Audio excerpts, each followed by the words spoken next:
TV पर मोदी मोदी करने वाली प्रवक्ता हाईकोर्ट की जज होंगी। जी, हम हरगिज मजाक करने के मूड में नहीं हैं। भाजपा प्रवक्ता को जज बनाए जाने की खबर ने सियासी कोहराम मचा दिया है।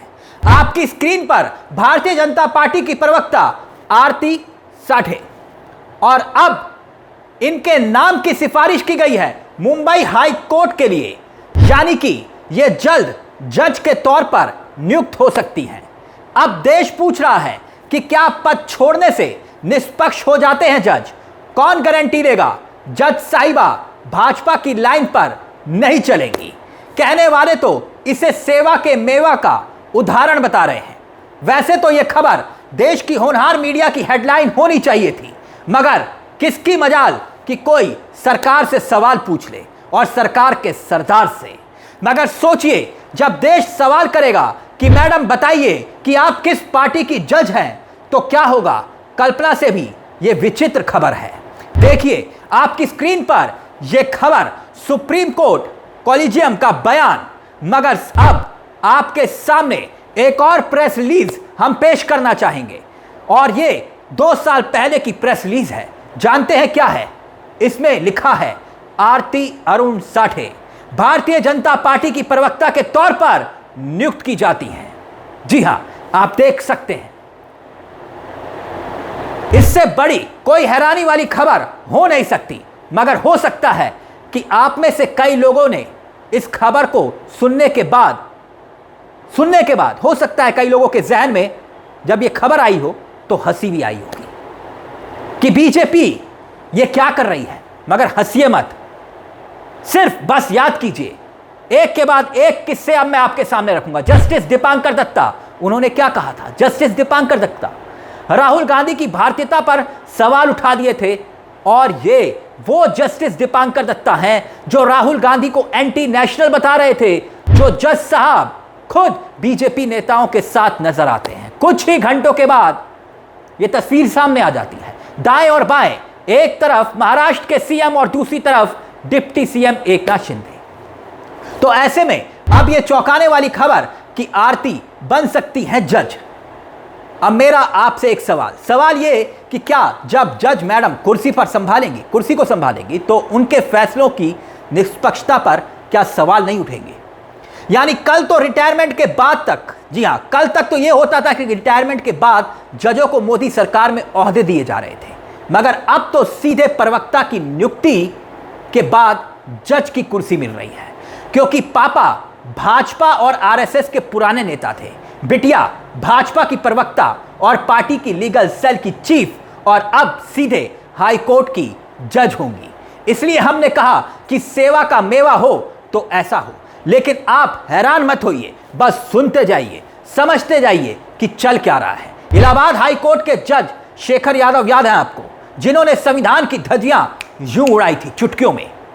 अभी कुछ वक्त के लिए आरती मैडम और जस्टिस दीपांकर दत्ता के बयान को भूल जाइए, मगर बस इतना याद रखिए कि जस्टिस अभिजीत गांगुली कौन था। जी हां, कोलकाता हाई कोर्ट के जज जिन्हें भारतीय जनता पार्टी ने लोकसभा का टिकट दिया, बीजेपी ने सेफ सीट पर उन्हें उतारा और उन्हें सीधा लोकसभा पहुंचा दिया।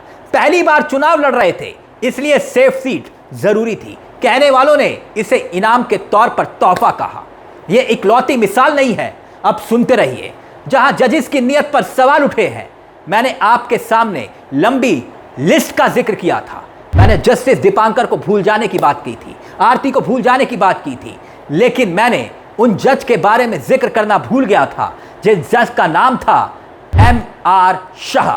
जी हां, वही शख्स जिन्होंने एक नहीं 2 बार देश के प्रधानमंत्री की तारीफ में कसीदे पढ़ दिए थे, उन्हें हीरो तक बता दिया था। जस्टिस MR शाह जो पटना हाई कोर्ट से जुड़े हुए हैं।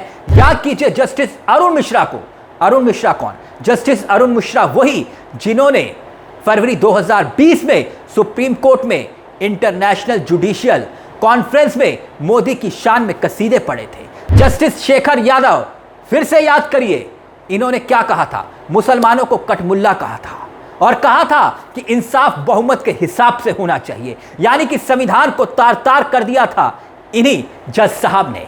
नरेंद्र मोदी की खुलेआम प्रशंसा करने में वो पीछे नहीं रहे।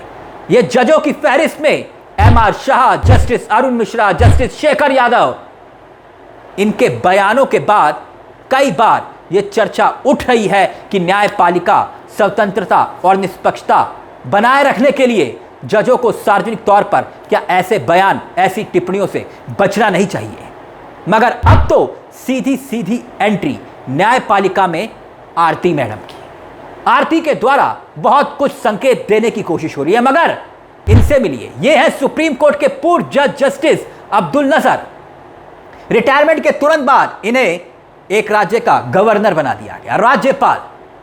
यकीनन ये खबर जो सामने आ रही है एक के बाद एक, ये अपने आप में बहुत गंभीर सवाल उठा रही है। जानते हैं क्यों?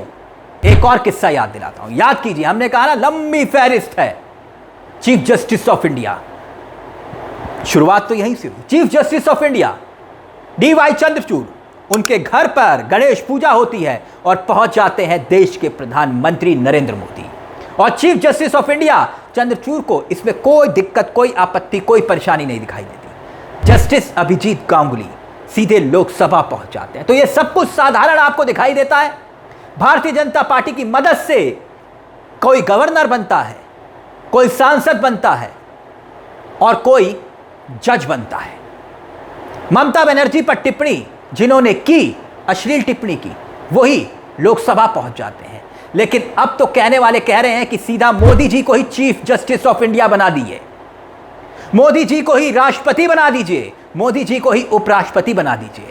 अब आप कहेंगे कि मोदी जी के पास वकालत की डिग्री तो है नहीं, तो साहब चीफ जस्टिस तो बन नहीं सकते। बन सकते हैं, माफ कीजिएगा, आपको मालूम नहीं, पता करवा लीजिए। क्या पता झाड़ फूंक कर ऐसी भी कोई डिग्री निकाल कर सामने ले आए और आप देखते रह जाएं। मगर आरती मैडम, आपको हमारी तरफ से बधाई हो, ढेरों बधाई। मगर एक बात याद रखिएगा, बड़ी इज्जत और तहजीब के साथ आपसे गुजारिश है, यूं ही नहीं कहते कि लाठी के जोर पर इज्जत नहीं कमाई जा सकती। और सच ये है कि देश की जनता की नजरों में इस देश की न्यायपालिका तंत्र की साख बहुत कमजोर होती हुई और संदिग्ध होती हुई दिखाई दे रही है। तभी तो एक के बाद एक खबरें सवाल खड़ा कर रही हैं। ये सिर्फ एक मिसाल नहीं, कई मिसाल हमने आपके सामने रखी। इस खबर को लेकर दोस्तों आपकी क्या राय है, हमें कमेंट बॉक्स में जरूर बताइएगा। मुझे तिलक चावला को दीजिए इजाजत। चलते चलते दरख्वास्त, हमारे इस चैनल को सब्सक्राइब करना मत भूलिएगा। ये मंच आप ही का है और जरूर इस खबर को लेकर अपनी राय रखिएगा ताकि हम भी समझ पाएं कि आखिरकार इस तरह की घटनाओं को लेकर आप क्या सोचते हैं। मुझे तिलक चावला को दीजिए इजाजत। नमस्कार, जय हिंद, जय भारत।